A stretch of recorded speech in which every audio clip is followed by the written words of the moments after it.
Hello everyone, welcome back. I'm here with some more articles. We'll be doing a fairy tale called Mother Holly by the Brothers Grimm. Let's begin.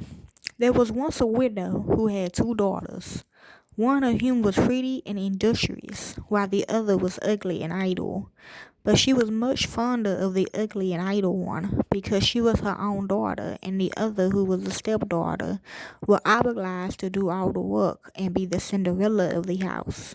Every day the poor girl had to sit by a well in the highway and spin till her fingers bled. Now it happened that one day the shuttle was marked with her blood, so she dipped it into the well to wash the mark off, but it dropped out of her hand and fell to the bottom. She began to weep and ran to her stepmother and told her of the mishap. But she scolded her shortly and was so merciless as to say, "Since you have let the shuttle fall in, you must fetch it out again." So the girl went back to the well and did not know what to do, and in the sorrow of her heart she jumped into the well to get the shuttle. She lost her senses, and when she awoke and came to herself again, she was in a lovely meadow where the sun was shining and many thousands of flowers were growing. Along this meadow she went, and at last came to a baker's oven full of bread, and the bread cried out, "Oh, take me out, or I shall burn. I have been baked a long time." So she went up to it and took all the loaves one after another with the bread shovel. After that she went on till she came to a tree covered with apples, which called out to her, "Oh, shake me, we apples are all ripe." So she shook the tree till the apples fell like rain, and went on shaking till they were all down. And when she had gathered them into a heap, she went on her way.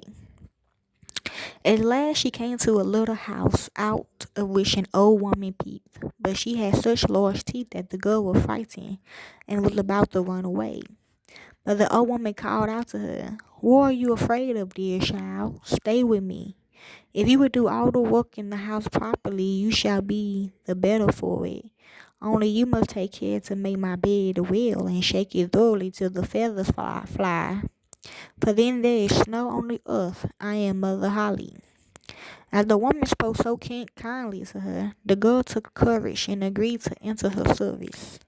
She attended to everything to the satisfaction of her mistress, and always shook her bed so vigorously that the feathers flew about like snowflakes.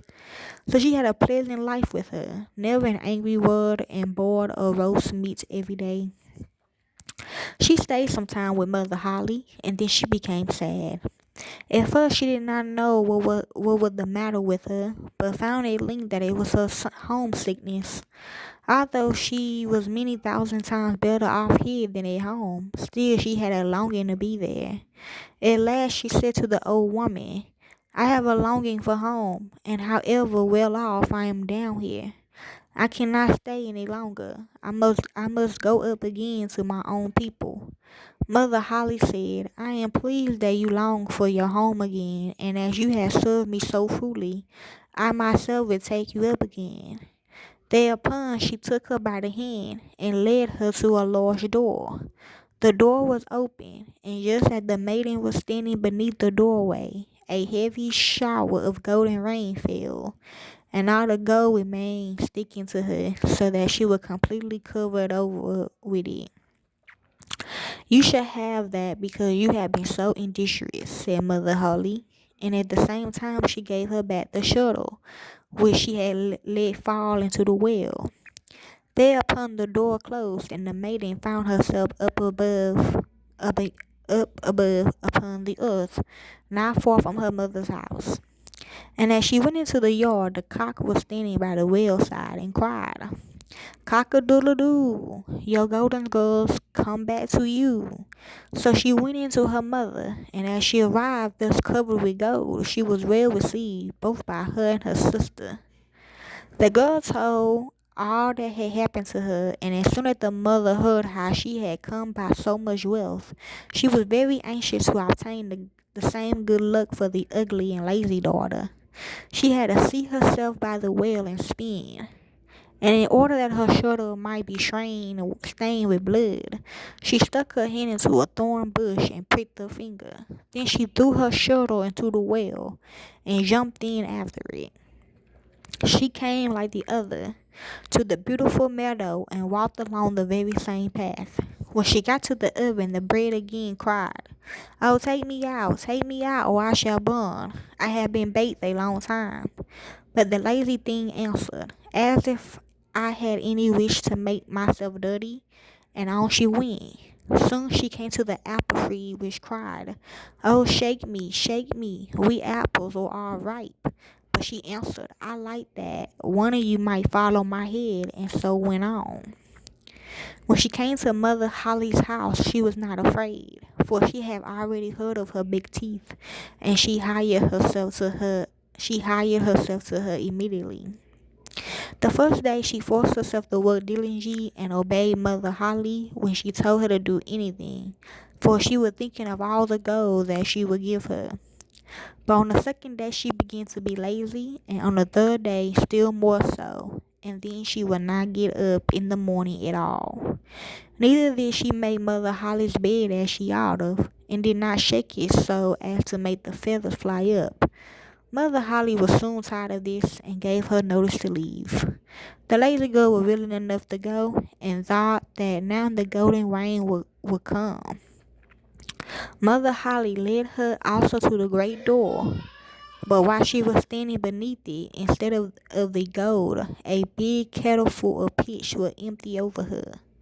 "That is the reward for your service," said Mother Holly, and shut the door.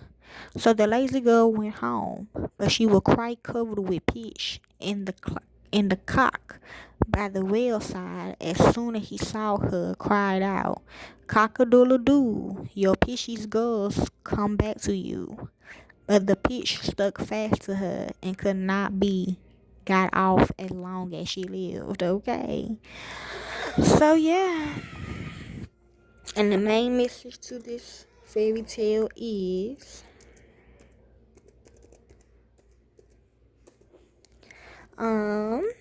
the main message of the Mother Holly fairy tale revolves around themes of love, kindness, and the importance of hard work.